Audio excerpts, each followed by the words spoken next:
ಪರಿಸ್ಥಿತಿಗೆ ನಾನೇ ಕಾರಣ. ಇತ್ತೀಚೆಗೆ ಮೈನಾ ನನ್ನಿಂದ ತುಂಬಾ ನೋವು ಅನುಭವಿಸ್ಬಿಟ್ಲು. ನನ್ನಿಂದ ತುಂಬಾ ಹರ್ಟ್ ಆಗಿದ್ಲು. ಮೈನಾ, ನೀನ್ ಧ್ರುವನ ಪ್ರೀತಿಸ್ತಿದ್ಯಾ ಅಂತ ಗೊತ್ತಿಲ್ಲದೆ ನಾನು ನಿನ್ನ ಇಷ್ಟಪಟ್ಬಿಟ್ಟೆ. ಮನ್ಸಲ್ಲೇ ಗುಡಿ ಕಟ್ಟು ಪೂಜಿಸೋದಕ್ಕೆ ಶುರು ಮಾಡಿದೆ.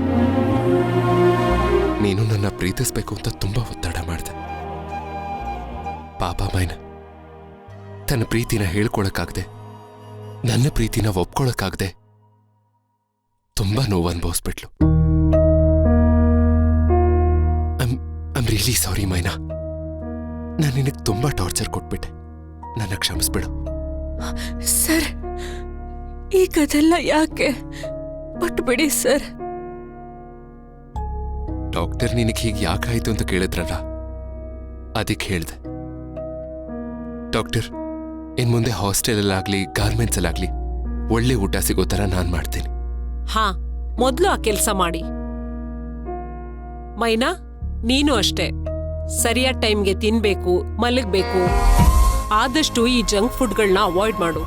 ಹಣ್ಣು ಹಂಪ್ಲು, ತರಕಾರಿ, ಸೊಪ್ಪು ಇಂಥ ಫುಡ್ನೇ ತಗೋ. ಇಂಥ ಸಮಯದಲ್ಲಿ ಜಾಸ್ತಿ ಕೆಲಸ ಮಾಡಕ್ ಹೋಗ್ಬೇಡ. ಅದ್ರಲ್ಲೂ ಭಾರ ಎತ್ತೋ ಅಂತ ಕೆಲಸ ಮಾತ್ರ ಮಾಡಕ್ಕೆ ಹೋಗ್ಬೇಡ. ಡಾಕ್ಟರ್, ಇನ್ಮೇಲೆ ಆ ಸೈಕಲಲ್ಲೆಲ್ಲ ಓಡಾಡೋದು ಬೇಡ ಅಂತ ಹೇಳಿ ಡಾಕ್ಟರ್. ಇವಳು ತಿನ್ನೋ ಊಟ ಎಲ್ಲ ಆ ಸೈಕಲ್ ಓಡಿಸೋದ್ರಲ್ಲೇ ಆಗೋಗುತ್ತೆ. ಹೌದು ಮೈನಾ, ಇಂಥ ಸಮಯದಲ್ಲಿ ಆಯಾಸ ಸುಸ್ತು ಜಾಸ್ತಿ ಇರುತ್ತೆ. ಆದಷ್ಟು ಸೈಕಲ್ ಓಡ್ಸಕ್ ಹೋಗ್ಬೇಡ. ಮೇಡಮ್, ಸರಿ.